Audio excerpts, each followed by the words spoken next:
kafankanlah ataupun kebumikanlah jenazah di kalangan kamu di tengah-tengah orang saleh. Orang saleh di kalangan kamu. Orang saleh yang meninggal dunia, kamu letak jenazah di tengah-tengah tersebut. Fa innal mayyit yata'azza bil jarisu. Kerana sesungguhnya mana-mana orang yang meninggal dunia diletak di sebelah orang yang jahat, maka terseksa dengan jiran yang jahat daripada orang yang meninggal dunia ini sendiri. Allahu akbar.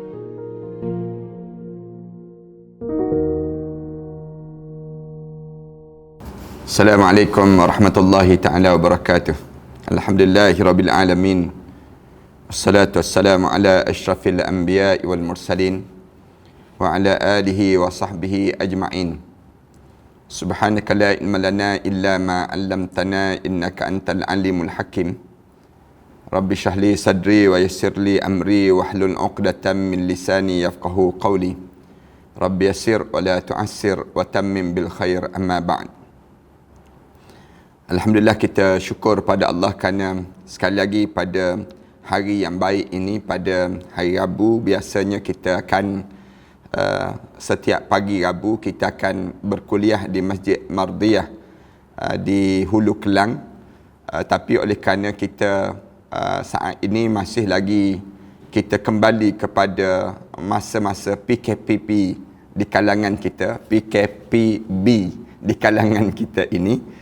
Oleh yang demikian, kita bersiaran secara langsung sebegini melalui cara online, sama ada dalam Facebook, sama ada dalam Instagram, ataupun juga yang disebut dengan beberapa talian-talian yang YouTube dan seumpamanya. Tuan-tuan boleh tekan channel ataupun boleh tekan share di kalangan kita. Mudah-mudahan apabila kita share, ilmu ini akan dimanfaatkan bersama oleh sahabat-sahabat kita di talian kalian itu, ataupun war-warkan link yang kita sama-sama berada di talian ini sendiri. Alhamdulillah, pada saat ini kita masih lagi pada muka surat 150 dalam kitab Ziarah Rahsia Kematian Alam Akhirat dan juga Kiamat ini, di mana kita sampai kepada tajuk pilihlah tempat di mana kematian itu akan terjadi pada diri kita, ataupun pada tajuk memilih tempat berkubur yang mulia dalam kitab ini. Lalu saya namakan dengan tajuk yang kita bincangkan pada kali ini ialah pilihlah tempat di mana kematian kita ini, saat mana kita mati untuk dikuburkan. Maknanya jenazah kita ni tempat mana yang terbaik untuk dikuburkan kalau berlakunya kematian di kalangan kita. Kita kena faham dalam hidup kita ni kita diajar supaya kita bila kita meninggal dunia ada 3 perkara ni kita jaga. Yang pertama, keadaan kematian kita. Keadaan kita tu biar kita ni boleh mengucap 2 kalimah syahadah. Ini keadaan yang patut kena ada pada kita, ataupun keadaan mati syahid pada diri kita ni. Kemudian yang kedua, masa kematian kita. Masa malam Jumaat ataupun hari Jumaat, masa yang baik. Masa lepas pada kita selesai ibadah haji, masa yang baik. Masa setelah mana kita selesai melaksanakan bacaan Al-Quran, ataupun ni di antara masa yang perlu kita jaga pada diri kita. Maknanya setiap hidup kita ni biar masa-masa yang bermanfaat pada diri kita. Jangan kita meninggal dunia di saat mana masa yang tak baik. Masa yang tak baik ni masa bila? Masa yang dalam suasana kitanya tidak boleh mengucap 2 kalimah syahadah, ataupun pada masa yang hari-hari yang kita dalam keadaan yang orang sedang buat maksiat pada Allah, lalu kita meninggal dunia pada tempat masa yang begitu, kita dilarang. Yang ketiga, kita diajar supaya jaga tempat yang disebut kematian kita. Tempat inilah yang kita maksudkan.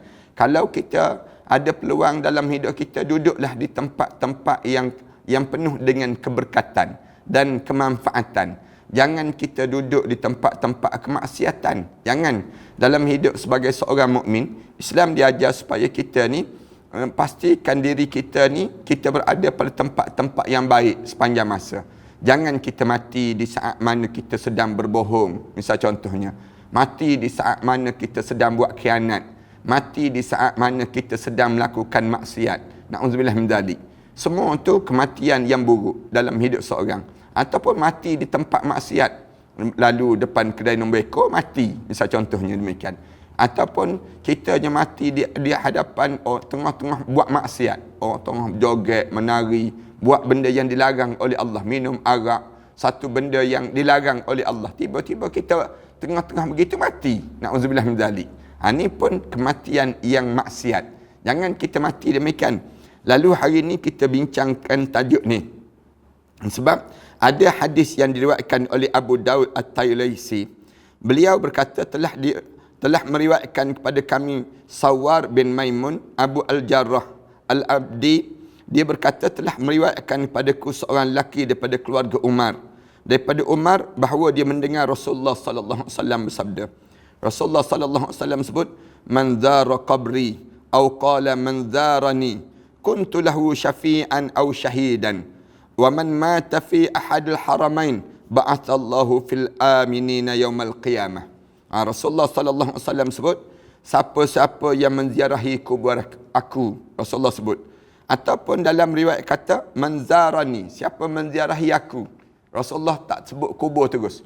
Rasulullah kata siapa yang ziarahi aku.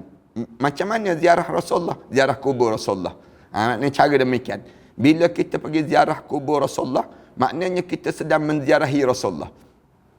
Dalam riwayat yang lain, Rasulullah sebut bahawa siapa yang ziarah aku, ziarah kubur aku lepas pada wafatnya aku, maka seolah-olah dia sedang menziarahi aku seumpama aku sedang hidup. Itu cara demikian. Sebab tu bila kita ziarah kubur Rasulullah sallallahu alaihi wasallam, kita terus sebut assalamu alayka ya Rasulullah. Kita sebut demikian. Assalamu alayka ya Rasulullah. Kita sebut, kita bagi salam tu seolah-olah Rasulullah ni depan kita. Kita diajar supaya demikian. Rasulullah sallallahu alaihi wasallam sebut, siapa-siapa yang ziarah aku ataupun ziarah kubur aku, kuntu lahu syafi'an aw syahidan. Nescaya aku akan menjadi orang yang memberi syafaat kepadanya. Syafi'an. Aku akan memberi syafaat bagi dia di akhirat Allah Subhanahu wa taala nanti. Ni Rasulullah sallallahu alaihi wasallam sebut. Ataupun au syahidan, ataupun Rasulullah sanggup bersaksi di atas amalan-amalan yang kita kerjakan. Sepanjang kita hidup atas dunia ni, bila kemuncak kita pergi ziarah Rasulullah sallallahu alaihi wasallam di makam Rasulullah sallallahu alaihi wasallam, Rasulullah sallallahu alaihi wasallam sebut, aku akan jadi syahidan, aku akan menyaksi amalan-amalan kamu. Maknanya aku sanggup bersaksi kepada diri kamu di hadapan Allah nanti terhadap amalan-amalan yang kamu kerjakan di atas dunia ini. Maknanya amalan-amalan kita ni, Rasulullah kata aku sanggup jadi saksi, ya Allah, aku nak bagi syafaat pada orang ni untuk dia masuk dalam syurga Allah Subhanahu wa taala. Ini ziarah makam Rasulullah sallallahu alaihi wasallam. Wa man mata fi ahad haramain. Lalu Rasulullah sallallahu alaihi wasallam sebut lagi, mana-mana orang yang dia mati di salah satu tanah haram yang Allah jadikan atas muka bumi ni. Dia ada 3 tanah haram ni sendiri. Yang pertama tanah Masjidil Haram itu sendiri di Mekah. Yang kedua Masjidil Nabawi, yang ketiga Masjidil Aqsa. Ni dipanggil tanah haram. Yang ada ulama kata 2 je, tanah Masjidil Nabawi, Masjidil Haram. Tapi ada ulama kata 3. Kita pegang 3 lah. 3 tanah haram ini, termasuk Masjidil Aqsa. Masjidil Aqsa ni tanah haram juga. Kuntu lahu syafi'an aw syahidan. Rasulullah kata, wa man mata fi ahad haramain. Mana-mana orang yang meninggal dunia salah satu daripada tanah haram ini. Tanah haram ni apa dia? Mekah dengan Madinah ini. Ba'athahullahu fil amini yaumal qiyamah. Allah akan bangkitkan dia di akhirat Allah nanti dalam keadaan kurniakan ketenangan dan keamanan pada hari kiamat nanti. Allahu Akbar. Siapa-siapa yang mati di Mekah, siapa yang dia beroleh kematian di Madinah, dia boleh meninggal dunia di antara 2 tanah ini. Sampai di sana dia meninggal dunia. Allah Subhanahu wa taala jadikan dia bangkit di akhirat nanti dalam keadaan yang aman dan tenteram. Kelebihan yang Allah jadikan demikian. Lalu ada orang sebut, beruntung Ustaz, orang yang berada kat Mekah dah, orang yang berada kat Madinah dah, orang yang berada kat sana, dia meninggal dunia di sana. Misal contohnya, dengan syarat dia seorang yang soleh, dia seorang yang dalam keadaan tenang dan aman. pada diri dia akan beroleh demikian, pada orang yang demikian. Tapi kalau sekiranya dia buat maksiat, dia duduk di kota Mekah, 2 kali ganda lah. Maksiat dia tadi berganda pada diri dia. Tapi yang dimaksudkan oleh Rasulullah sallallahu alaihi wasallam ni dua-dua. Rasulullah maksudkan orang yang datang sampai di Mekah, sampai di Madinah, dia meninggal dunia. Yang ni dapat syafaat Rasulullah. Dia bangun di akhirat nanti, dalam keadaan yang aminin. Dia bangun dalam keadaan tenang. Ni ada orang yang demikian. Bila kita tanya, siapa yang bangun di akhirat nanti dalam keadaan yang bila dia bangun di akhirat Allah Subhanahu Wa Taala dalam keadaan tenang dan aman? Siapa dia? Yang disebutnya ialah, yang pertamanya ialah di antaranya orang yang meninggal dunia di kota Mekah ataupun dia meninggal dunia di kota Madinatul Munawwarah. Dia meninggal dunia di tempat yang baik demikian. Sebab tu Rasulullah pesan, siapa-siapa yang dia sampai di kota Madinah, dia sampai di kota Mekah, dia boleh meninggal dunia di tempat tersebut, maka matilah lebih baik. Dia rasa nazak dah, dekat nak meninggal dunia dah. Jangan cepat, jangan dia sebut, saya nak balik ke kampung, saya nak balik ke rumah, saya nak meninggal dunia dengan anak cucu, dengan... Tak, jangan.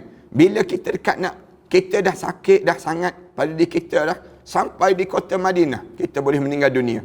Untungnya pada diri kita. Meninggal dunia lah di tempat tersebut. Kerana Rasulullah kata, waktu mana dibangkitkan nanti dalam keadaan penuh dengan keamanan, penuh dengan ketenangan. Dia rasa lapang, dia bangun di akhirat nanti, tak ada rasa serabut, tak ada rasa tension, tak ada rasa tertekan, tak ada. Tapi waktu mana dibangun di akhirat nanti, lapang je dia menghadap di hadapan Allah Subhanahu Wa Taala untuk diadili setiap amalan-amalan yang dikerjakan di atas dunia ini sendiri.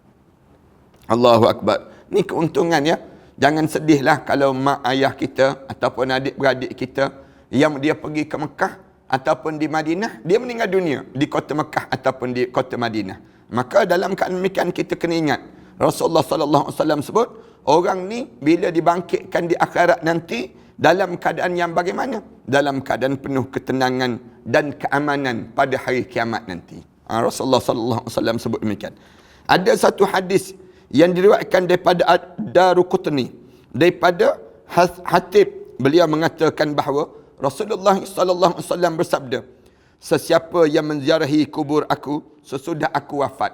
Rasulullah sebut, siapa yang ziarah kubur aku setelah mana aku wafat, maka dia seolah-olah mengunjungiku ketika mana aku masih lagi hidup. Rasulullah pesan demikian. Umat aku, kalau kamu ada peluang untuk ziarah kubur aku, walaupun aku dah wafat dah, aku dah tiada dah, seolah-olah dia sedang menziarahi aku sewaktu mana aku masih lagi hidup. Sesiapa yang meninggal dunia pada salah satu daripada 2 tanah haram, maka akan diberikan 2 keselamatan pada hari kiamat nanti. Allahu Akbar. Kalau siapa, yang ni hadis ni disebut, bila keselamatan, 2 keselamatan tu, ulama-ulama sebut, kelebihan orang yang mati di 2 tanah haram ini, salah satu, dia meninggal dunia sama ada di Mekah ataupun di Madinah. Dia meninggal dunia di tempat tersebut, lalu Rasulullah kata 2 keselamatan untuk dia. Allah akan bagi pada dia. Yang pertama, selamat waktu mana bangun di padang mahsyar. Yang kedua, selamat waktu mana nak melalui titian sirat. Itu cara 2 keselamatan. Ada yang sebut selamat dalam kubur, selamat bangun di padang mahsyar. 2 keselamatan ni Allah jadikan pada mereka tersebut. Siapa yang meninggal dunia di tanah yang disebut dengan tanah Mekah ataupun tanah Madinah, tanah haram, di kawasan tanah haram tu lah, dia meninggal dunia di dalam kawasan tersebut, maka dalam keadaan yang sedemikian rupa, dia akan selamat. Daripada apa dia? Dia selamat di hari kiamat nanti. Dalam keadaan yang dia selamat tu, selamat apa dia? Selamat daripada yang namakan dengan bebanan di padang mahsyar Allah dan tekanan waktu mana melalui titian sirat untuk masuk dalam syurga Allah Subhanahu Wa Taala. Hadis Al-Bukhari Muslim yang diriwayatkan daripada Abu Hurairah radhiyallahu anhu meriwayatkan bahawa Allah mengutus malaikat maut kepada Nabi Musa alaihissalam. Waktu mana nak meninggal dunianya Nabi Musa ni, nak wafat Nabi Musa ni, semasa dia mendatangi Nabi Musa, maka Nabi Musa menampar muka malaikat maut itu sehingga tercungkil matanya. Ni cerita malaikat maut datang nak cabut nyawa Nabi Musa alaihissalam. Bila ni riwayat Imam Bukhari dan juga Muslim yang diriwayatkan oleh Abu Hurairah radhiyallahu anhu. Dia cerita bila Allah hantar malaikat maut, nak cabut nyawa Nabi Musa AS. Nabi Musa tampar malaikat maut tu sehingga tercungkil mata. Tu dalam satu riwayat kata sebelum daripada ini, depan nanti kita akan jumpa. Dalam riwayat cerita bahawa sebelum daripada zaman Nabi Musa AS, Nabi Musa ni meninggal dunia. Malaikat maut ni bila dia nak cabut nyawa orang, orang nampak dia datang. Dia datang tu dia nampak. Tapi bila bermulanya malaikat maut ni kita tak nampak. Kita tak nampak kedatangan dia. Bila zaman Nabi Musa, bila Nabi Musa tampar muka malaikat maut tersebut, sehingga akan menyebabkan tercungkil matanya. Itu yang disebut demikian. Bermula daripada situlah malaikat maut sebut, ya Allah, lepas pada ini aku tak nak lagi. Bila aku datang, tiba-tiba orang nampak aku datang. Jangan bagi nampak sesiapa pun. Aku nak, bila aku nak cabut nyawa manusia ni, aku cabut dalam keadaan tak nampak. Itu cara demikian. Kata Nabi, kata malaikat maut pada Allah SWT, dan Allah perkenankan permohonan malaikat maut ini sendiri. Tapi waktu mana Nabi Musa AS ini, berlaku pada zaman Nabi Musa AS ini, malaikat mautnya bila datang tersebut, dia datang nak cabut nyawa Nabi Musa AS, ditamparnya. Bila tampar tersebut, menyebabkan tercungkil matanya. Lantas malaikat maut kembali kepada Allah sambil berkata, ya Allah, kamu telah mengutuskan aku kepada seorang hamba yang tidak mahukan kematian. Dia sebut demikian. Ya Allah, ni Rasulullah cerita ni. Cerita kepada Abu Hurairah, cerita pada sahabat-sahabat. Dia cerita bahawa, ya Allah, kamu hantar aku kepada satu hamba yang tidak mahukan kematian. Allah Ta'ala lalu mengembalikan penglihatan dia dan berfirman. Dan sebut pada malaikat maut ni, kembalilah kepadanya dan katakan kepadanya agar meletakkan tangannya di atas belakang kulit lembu sehingga tertutup tangannya selama 1 tahun penuh. Sebut, wahai malaikat maut, kamu pergi bagi tahu pada Musa itu, tak tangan di atas belakang kulit lembu sehingga tertutup tangan dia selama mana? Selama 1 tahun penuh. Allah Ta'ala berfirman, kemudian berhentilah. Malaikat maut lalu berkata, sekarang waktu kematian kami. Disebut oleh Nabi Musa AS, mohonlah kepada Allah agar tanah kubur kamu didekatkan dengan tanah yang suci, al-ardul muqaddasah, sejauh 1 kali lemparan batu. Jauh mana dekat kamu ni? 1 lemparan batu, luasnya kawasan itu. Rasulullah SAW lalu bersabda, jika aku berada di sana, maka aku akan memperlihatkan pada kamu semua kuburnya di sebelah jalan di bawah bukit pasir itu. Rasulullah cerita demikian. Cerita pada sahabat-sahabat. Satu riwayat lain dinyatakan ketika malaikat maut mendatangi Nabi Musa AS, malaikat maut berkata, ni satu riwayat yang lain cerita lagi, ketika mana malaikat maut datang nak cabut nyawa Nabi Musa AS, lalu malaikat maut sebut, taatilah Allah SWT sebagai Tuhan kamu. Taatilah Allah Tuhan kamu. Lalu diceritakan bahawa Nabi Musa AS menampar mata malaikat maut sehingga matanya merekah tercungkil. Bila tampar tu, terkeluar mata malaikat maut. Allahu Akbar. Kuat tamparan Nabi Musa AS. Satu hadis daripada At-Tirmizi yang diriwayatkan daripada Ibnu Umar radhiyallahu anhu bahawa Rasulullah sallallahu alaihi wasallam bersabda, Rasulullah sebut, man istata'a an yamuta bil Madinah falyamut biha. Siapa-siapa yang sampai di kota Madinah, dia berkemampuan untuk mati, maka matilah di kota Madinah. Fa inni ashfa'u liman mata biha. Kerana sesungguhnya aku akan memberi syafaat bagi siapa yang mati di kota Madinah. Siapa saja yang mati di kota Madinah, aku bagi syafaat kepada dia di hari akhirat Allah SWT nanti. Allahu Akbar. Itulah tempat yang paling baik. Kalau ditanya, Ustaz, kat mana tempat yang paling baik untuk meninggal dunia? Maka tempat di kota Madinah, bersebelahan dengan Nabi Muhammad sallallahu alaihi wasallam. Tempat yang paling baik untuk menghadap depan Allah. Hadis ini disahihkan oleh Abu Muhammad Abdul Haq yang cerita perkara demikian. Dalam Al-Muwatta dinyatakan bahawa Umar radhiyallahu anhu pernah berdoa, ya Allah, kurniakanlah kepadaku rezeki untuk mati dalam keadaan syahid di jalan kamu, dan matikanlah aku di kota Nabi kamu Muhammad sallallahu alaihi wasallam.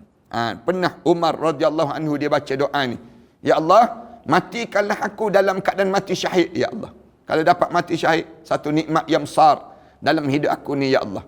Ini doa Sayyidina Umar. Dan kalau tak dapat mati syahid pun, mati di kota Nabi. Nabi Muhammad sallallahu alaihi wasallam, ialah kota Madinatul Munawwarah. Lalu memang dia meninggal dunia di kota Madinah. Lalu dikebumikan jenazah Sayyidina Umar Al-Khattab sebelah dengan Abu Bakar, sebelah dengan Rasulullah sallallahu alaihi wasallam. Satu Aisyah radhiyallahu anha, kalau kita baca dalam sejarah dia, lepas pada Rasulullah wafat, kemudian lepas pada ayah dia wafat, Abu Bakar wafat, dia masuk ke kawasan kubur tu dalam keadaan dia tak pakai kain tudung. Dia buka kain tudung ni. Tapi bila Sayyidina Umar Al-Khattab radhiyallahu anhu wafat, lalu bila Sayyidatina Aisyah masuk kawasan kubur tu, dia pakai kain tudung. Dia pakai kain tudung. Lalu ditanya kepada Aisyah, kenapa kamu pakai kain tudung, wahai Aisyah? Sebelum daripada ni kamu masuk, kamu tak bertudung pun. Di kalangan wanita-wanita Ansar, tanya Sayyidatina Aisyah. Dia jawab, kerana ada Umar dalam kawasan kubur itu. Ada Amirul Mukminin Umar, merupakan orang yang asing dengan aku. Walaupun dia telah meninggal dunia, dia nampak apa yang sedang aku lakukan di atas dunia ini. Allahu Akbar. Nak sebutnya gambaran orang yang meninggal dunia di tempat-tempat yang baik, Allah jadikan demikian. Kemudian Sa'id bin Abu Waqqas dan juga Sa'ad bin Yazid pernah berpesan agar membawa jenazah mereka apabila sudah meninggal dunia di sebuah lembah di daerah perkuburan Baqi', perkuburan di kota Madinah, dan dikebumikan di kota Madinah. Allah untung kan, sahabat-sahabat yang Sa'ad bin Abi Waqqas sebut, kalau aku meninggal dunia, ataupun Sa'ad bin Yazid, sahabat Rasulullah yang lain pun sebut, kalau aku meninggal dunia, jenazah aku kena kebumi kat mana? Kebumi di perkuburan Baqi' itu. Satu lembah, dalam lembah-lembah Baqi' ini, dia ada lembah begitu, yang rendah, kawasan rendah tersebut, kamu kebumikan jenazah aku di kawasan tersebut. Kerana apa dia? Kerana yakin yang tempat tersebut tempat yang diberi syafaat oleh Rasulullah sallallahu alaihi wasallam bila bangkit di akhirat Allah nanti.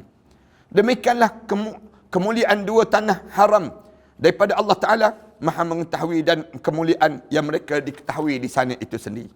Diriwayatkan lagi Allah Taala memberi keutamaan pada kota Madinah.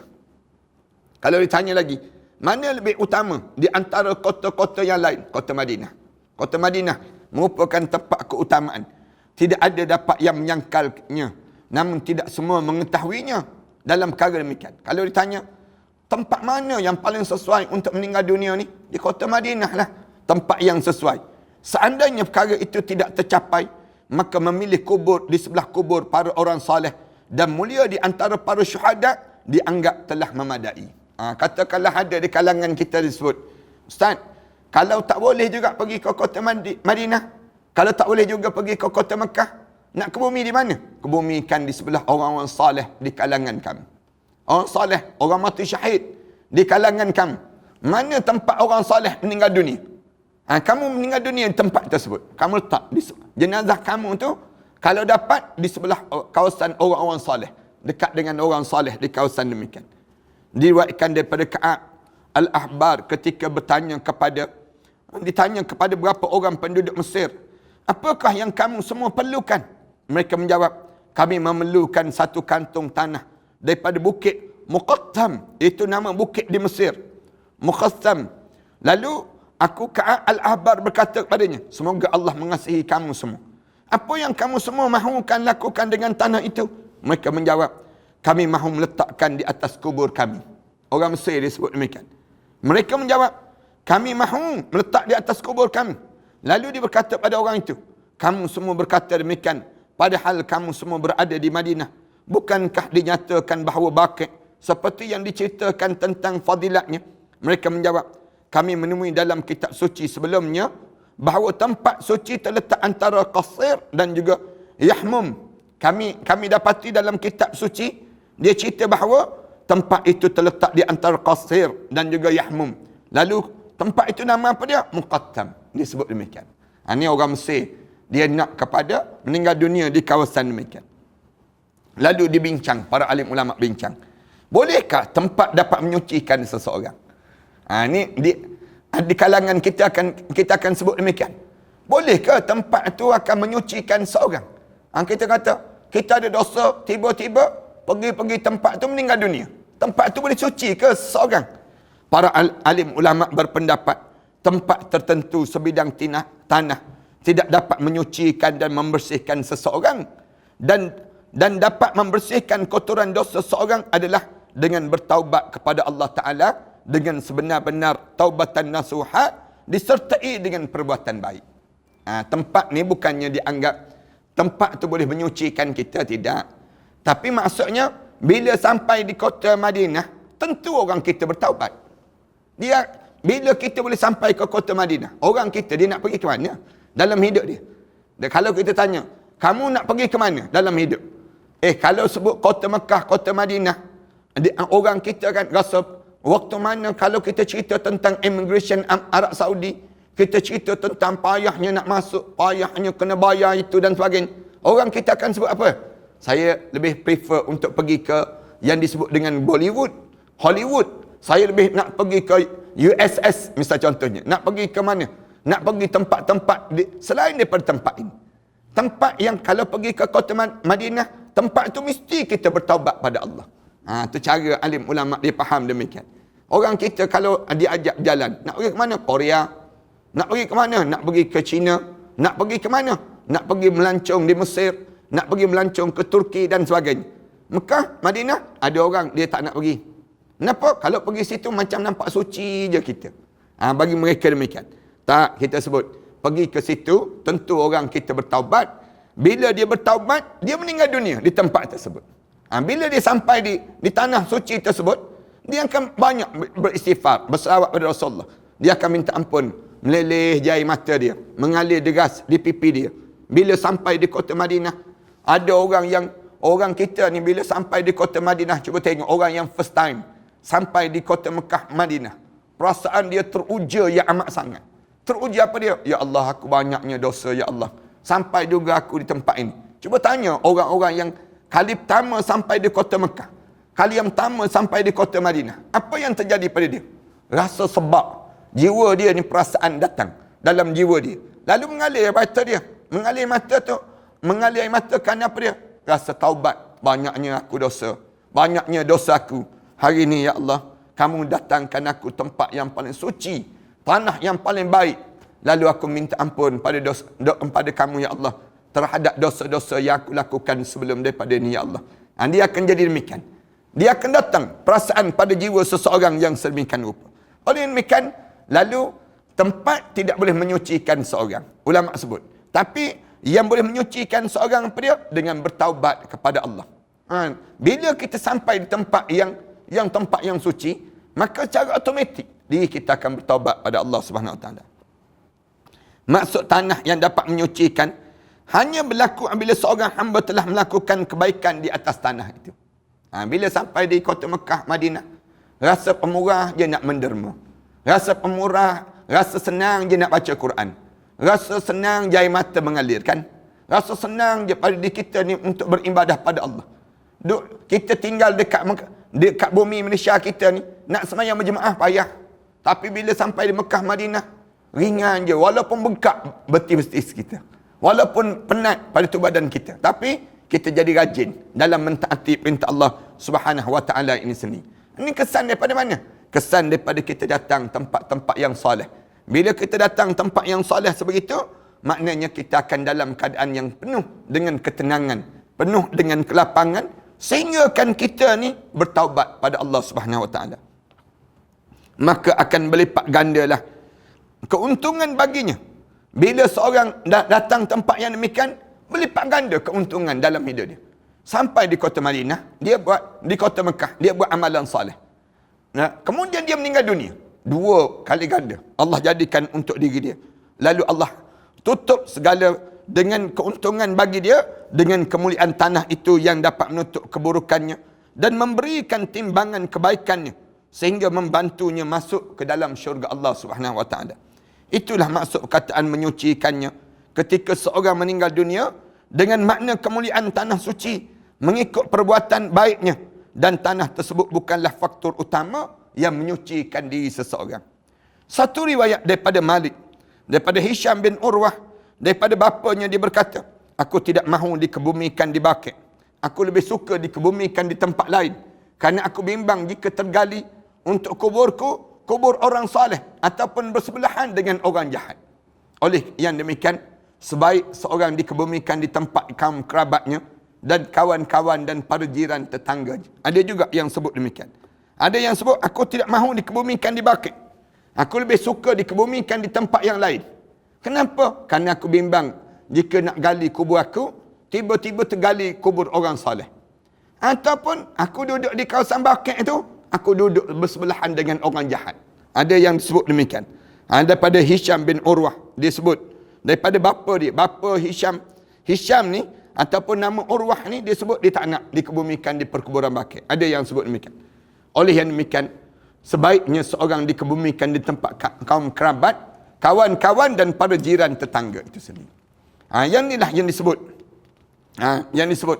Hendaklah dipilih kematian seorang mayat soleh sebagai jiran tetangga mereka dikubur.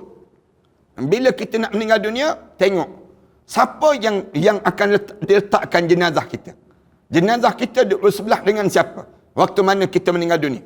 Abu Sa'id Al-Malini dalam Al-Muttallaf wal-Mukhtalaf Al-Mu'talaf wal-Mukhtalaf, daripada Abu Bakr Al-Khairaisi, daripada Al-Qubur, daripada kitab Al-Qubur, menyatakan suatu hadis daripada Abu Sufyan Al-Thawri, daripada Abdullah bin Muhammad bin Aqil, daripada Muhammad bin Al-Hanifah, daripada Ali radhiyallahu anhu, beliau berkata, kami diperintahkan Rasulullah agar mengkebumikan jenazah kami di tengah-tengah kubur orang yang saleh di kalangan kita.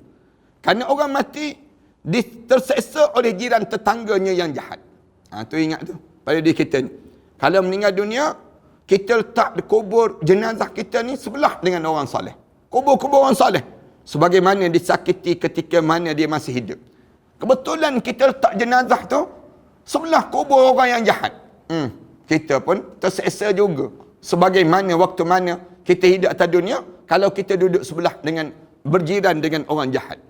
Rasulullah sallallahu alaihi wasallam bersabda dalam satu hadis yang diriwayatkan oleh Ibn Abbas radhiyallahu anhu, jika salah seorang kamu meninggal dunia, hendaklah kamu semua memperelokkan kain kafannya. Disebut demikian. Rasulullah riwayat kata Ibn Abbas, dia sebut daripada Rasulullah sallallahu alaihi wasallam pesan, siapa-siapa yang meninggal dunia di kalangan kamu, cantikkan kain kafan dia. Elokkan cara susunan kain kafan tu. Kemas, biar nampak kemas. Jangan dalam keadaan terurai. Jangan dalam keadaan selekeh. Jangan. Kemas, biar kain kafan dia. Segera menunaikan wasiatnya. Rasulullah pesan, kalau dia meninggal dunia, kita cepat menunaikan wasiat dia. Mendalamkan kuburnya. Kubur tu biar dalam sikit. Kubur mana-mana di kalangan kita, jangan cetek sangat kuburnya. Kemudian, dan menjauhkan daripada jiran tetangga kubur yang jahat. Rasulullah pesan demikian. Jangan letak dekat-dekat dengan orang jahat. Kubur kita ni biar letak dekat dengan orang-orang yang baik. Orang yang baik. Para sahabat lalu bertanya, wahai Rasul, adakah jiran tetangga yang baik akan memberi manfaat di akhirat? Sahabat-sahabat tanya, orang yang jahat, orang yang baik itu dapat memberi manfaat ke di akhirat nanti? Rasulullah menjawab, adakah dia bermanfaat ketika mana di dunia? Rasulullah tanya balik, orang yang baik ni, kalau kita berjiran dengan dia, ada manfaat tak di dunia? Rasulullah tanya demikian. Maka mereka menjawab, ya Rasulullah. Lalu Rasulullah sebut, demikian juga bila letak dalam kubur, bila letak saja dalam kubur, dia ada manfaat kepada orang yang baik ini, bau manfaat kepada jiran yang baik. Demikian juga ketika di akhirat nanti. Rasulullah sallallahu alaihi wasallam mula bersabda, Rasulullah sebut, adfinu mautakum wasata qaumin salihin. Kafankanlah ataupun kebumikanlah jenazah di kalangan kamu di tengah-tengah orang saleh. Orang saleh di kalangan kamu. Orang saleh yang meninggal dunia, kamu letak jenazah di tengah-tengah tersebut. Fa innal mayyit yata'azza bil jarisu. Kerana sesungguhnya mana-mana orang yang meninggal dunia diletak di sebelah orang yang jahat, maka terseksa dengan jiran yang jahat daripada orang yang meninggal dunia ini sendiri. Allahu Akbar. Ni pesan kita lah, kita letak dekat-dekat dengan orang yang baik, orang yang saleh di kalangan kita. Dan hadis ni diriwayatkan oleh Abu Nuaim Al-Hafiz yang dirujuk kepada Malik bin Anas daripada bapa saudaranya, Nafi' bin Malik daripada ayahnya Abu Hurairah radhiyallahu anhu yang meriwayatkan hadis yang sedemikian rupa. Ini insya-Allah kita berhenti setakat ni lah. Kita cerita tentang mengenai bagaimana keadaan mayat di dalam kubur pada pengajian yang akan datang nanti. Mudah-mudahan Allah panjangkan lagi umur kita dan Allah masukkan kita di kalangan hamba Allah yang saleh. Aku lu qali hadza wa astaghfirullah li wa lakum. Wassalamualaikum warahmatullahi taala wabarakatuh. Bismillahirrahmanirrahim. Alhamdulillahirabbil alamin. Wassalatu wassalamu ala asyrafil anbiya'i wal mursalin wa ala alihi wa sahbihi ajma'in. Rabbana iftah bainana wa bain qaumina bil haqq wa anta khairul fatihin. Rabbana atina fid dunya hasanah wa fil akhirati hasanah wa qina adzaban nar. Sallallahu ala Muhammad wa ala alihi wa sahbihi wasallam. Walhamdulillahi rabbil alamin.